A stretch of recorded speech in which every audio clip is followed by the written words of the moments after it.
রাতের অন্ধকারে একটি অফিসের সামনের বাগানটা ফুলের বাগান এবং বাগানটা অনেক সুন্দর, আমার কাছে খুব ভালো লাগে। এবং এখানে যারা অফিসের লোকজন আছে, আমার কাছে মনে হইল তারা একটা রুচিশীল মানুষ।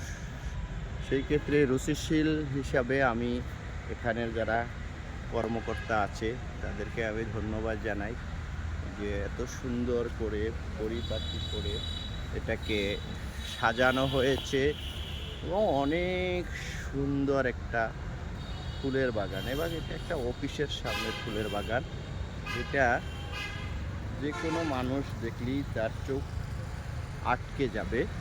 এবং সেই ক্ষেত্রে এইগুলো শুধু অফিস কর্মকর্তা হইলেই হয় না, এর জন্য একজনটা মানুষের ভালো মন, তারপরে হলো তার একটা রুচি থাকতে হয়, তাহলে